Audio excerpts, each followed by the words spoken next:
नमस्कार दोस्तों, स्वागत है आपका हमारे इस चैनल धूप धुनुची आरती में। दोस्तों, माघ शीर्ष अमावस्या के दिन आप किस तरीके से माँ की विशेष आरती करेंगे और माँ की विशेष सेवा करेंगे, उस बारे में ही जो है मैं आज आपको इस वीडियो में बताने वाला हूँ। माघ शीर्ष अमावस्या जो होती है वो माँ को बहुत ही प्रिय होता है, क्योंकि कहा जाता है कि माँ की तिथियों में, माँ की प्रिय तिथियों में जो है वो अष्टमी होती है, नवमी होती है और अमावस्या होती है। खासकर अमावस्या के दिन जो है माँ की काली रूप की पूजा की जाती है। पर अगर आप चाहे माँ की सेवा पूजा करना तो अमावस्या के दिन आप माँ के दुर्गा रूप के, माँ के चतुर्भुजा रूप के, यानी कि माँ की जगधात्री या फिर जो भी आपकी मूर्ति आपके घर पे हो या जो भी फोटो आपके घर पे हो, आप उनकी भी सेवा पूजा कर सकते हैं। आप चाहे तो धूप सेवा पूजा कर सकते हैं, यानी कि माँ की धूप सेवा इस दिन कर सकते हैं, या फिर केवल जो है विशेष आरती भी आप कर सकते हैं। वैसे कई लोगों का मुझे सवाल था कि अगर हम लोग जो है उस दिन कलश स्थापना ना करके माँ की केवल पूजा करना चाहते हैं, माँ की सेवा आरती करना चाहते हैं, तो क्या हम कर सकते हैं या नहीं। तो हाँ, आप बिल्कुल कर सकते हैं। जैसे कि मैंने आपको बताया कि अमावस्या की तिथि जो होती है वो माँ काली की बहुत प्रिय तिथि होती है, अर्थात माँ की काली रूप की बहुत प्रिय तिथि होती है। पर आप माँ के कोई भी रूप की पूजा जो है, आपके घर में माँ की कोई भी रूप जो है वो प्रतिष्ठित है, उनके पूजा आप कर ही सकते हैं। चाहे वो दुर्गा रूप में हो, जगधात्री रूप में हो, सिंह वाहिनी शेर वाली रूप में हो, किसी भी रूप में आपके घर में माँ विराजती है, आप उनकी सेवा पूजा अमावस्या के दिन अवश्य करिए दोस्तों। तो धूप सेवा अगर आप करते हैं, धूप सेवा में आपको मंगल मुहूर्त से लेकर जो है संध्या के समय तक जो है ये सेवा करना चाहिए। अर्थात मंगल मुहूर्त में एक बार आपको सेवा करना चाहिए, उसके बाद आपको पूर्वाह्न में एक बार सेवा करना चाहिए, मध्याह्न में एक बार सेवा करना चाहिए और सायाह्न में। टोटल जो हो गया 4 बार आपको माँ को सेवा करना चाहिए धूप से। अब धूप से इस सेवा में माँ को आप जैसे कि राल गुग्गुल ये सब तो आप माँ को चढ़ाएंगे ही, उसके साथ साथ जैसे कि अष्टांग धूप आप माँ को चढ़ा सकते, आप चाहे तो दशांग धूप चढ़ा सकते, आप चाहे तो गुड़ घी का जो भोग है वो भी आप धूप के माध्यम से माँ को चढ़ा सकते हैं। बिल्व पत्र के जो धूप होते हैं वो भी आप माँ को अगर इस दिन करते हैं धूप सेवा में तो वो बहुत ही अच्छा रहेगा। गुग्गुल माँ को सबसे प्रिय होता है, कहा जाता है कि जितने भी सारे धूप होते हैं ना, उसमें गुग्गुल जो है वो माँ को सबसे प्रिय होते हैं। तो इसलिए जो है अगर आप गुग्गुल माँ को इस दिन करेंगे तो वो बहुत ही ज्यादा अच्छा होता है। तो अमावस्या तिथि में हो या फिर अष्टमी नवमी, किसी भी दिन आप माँ की पूजा कर रहे हैं तो उसमें आपको गुग्गुल धूप अवश्य करना चाहिए दोस्तों। उसके साथ साथ आप अगर माँ की पंचोपचार पूजा आदि करना चाहते हैं तो वो भी आप कर ही सकते हैं। यानी कि आप अगर पंचोपचार विधि से माँ की गंध पुष्प धूप दीप नैवेद्य से पूजा करना चाहते हैं तो वो भी आप कर ही सकते हैं दोस्तों। और उसके साथ साथ जैसे कि कुछ विशेष भोग अगर चढ़ाना चाहते, कई लोग जो पूरी सब्जी का भोग चढ़ाना चाहते, हलवे का भोग कई लोग चढ़ाना चाहते, कई लोग खीर भी बनाकर चढ़ाते। तो ये भोग चढ़ाने की परंपरा हर किसी के घर के ना अपने अपने होते हैं। इस विषय में किसी को कुछ कहा नहीं जा सकता। हर कोई जो है वो अपने घर की परंपरा अनुसार, अपने परिवार की जो परंपरा होती है या फिर कुलाचार होती है, उस हिसाब से ही जो है भोग माँ को अर्पण करती है। तो इसलिए जो है वो आप भी जो है अपने परिवार के नियम के हिसाब से ही उसे कर सकते हैं दोस्तों। और अब आ जाते हैं आरती के विषय में, यानी कि माँ की अगर आपको विशेष आरती करना है तो उसमें आपको क्या क्या करना है। पहली बात, अगर आप केवल धूप आरती करना चाहते हैं तो उसमें धुनुची धूप और पंचदीपक से ही आपको आरती करना चाहिए।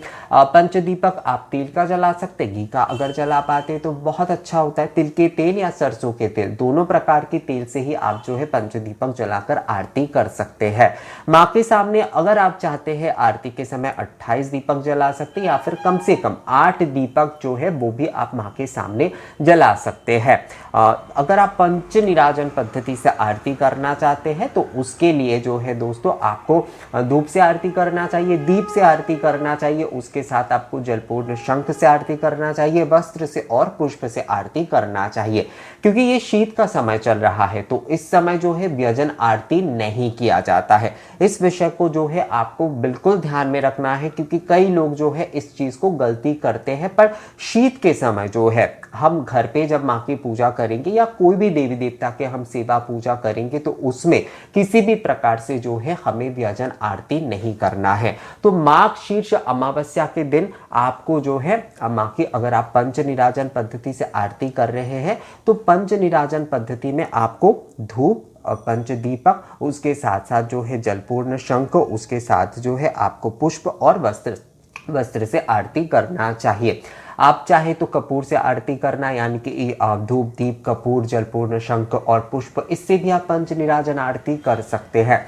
मूल रूप से मुझे जो रिक्वेस्ट आया था कि इस दिन यानी कि माघ शीर्ष अमावस्या के दिन जो है किस तरीके से माँ की विशेष रूप से आरती की जाएगी, इस बारे में ही ज्यादातर मुझे रिक्वेस्ट आया था वीडियो बनाने के ऊपर। तो दोस्तों, आप अगर कलश स्थापना अलग से ना करके भी माँ की सेवा पूजन करना चाहते तो आप जो है वो धूप सेवा के माध्यम से भी माँ की पूजा कर सकते हैं, यानी कि धूप सेवा माँ की कर सकते हैं।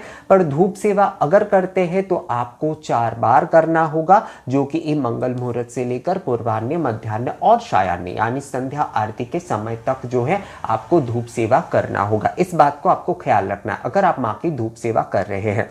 माँ की किसी भी रूप की आप पूजा कर सकते हैं, इसमें कोई समस्या नहीं है। कई लोग मुझे कहते हैं कि क्या हमारे घर पे एक जो है वो माता सिंह वाहिनी विराजते हैं, तो क्या हम उनके सेवा पूजा कर सकते हैं अमावस्या के दिन? और पास में हमारी कालीबाड़ी है, वहां पर हम बस पुष्प नारियल वगैरह चढ़ा कर आते हैं, पर घर पे क्या हम माँ की उस रूप की सेवा भी कर सकते हैं उस दिन, क्योंकि मन होता ही है बहुत। तो हाँ, बिल्कुल, माँ की जो भी रूप आपके घर पे विराजते हैं ना, माँ जिस रूप में आपके घर में विराज रहे हैं वही जो है मतलब वो तो माँ का ही रूप है। तो माँ जिस भी रूप में आपके घर में विराजे, आप माँ की सेवा पूजन अवश्य करिए। अमावस्या के दिन, अष्टमी के दिन, नवमी के दिन आप जो है माँ की सेवा पूजा कर सकते हैं। इतना ज्यादा करना यानी कि आजकल जो है व्यस्तता के चलते इतना सब कुछ करना संभव नहीं हो पाता है कि हर तिथि में हम करें।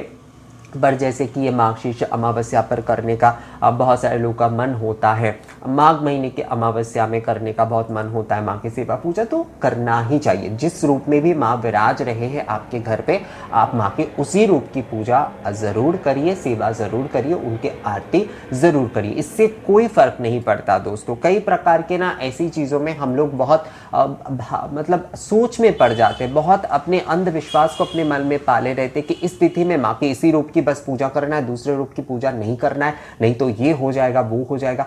इस प्रकार का कुछ नहीं होता है। माँ की हर रूप जो है वो मंगलमयी होती है। तो इसलिए जो है दोस्तों, माँ की जो भी रूप आपके घर में है आप उनकी सेवा पूजा जरूर करिए।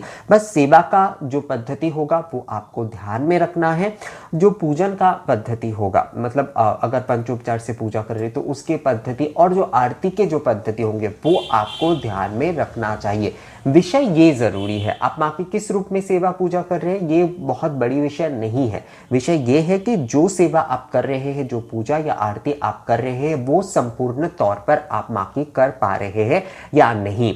तो अगर आप धूप सेवा करते तो आपको 4 बार करना होगा। अगर आप पूजा कर रहे हैं तो भी आपको 2 बार कम से कम करना ही होगा, यानी कि पूर्वाह्न में आपको एक बार, दिन में तो आपको एक बार पूजा करना ही है। उसके साथ साथ संध्या के समय भी आपको माँ को धूप दीप से आरती पूजा आदि करना ही होता है।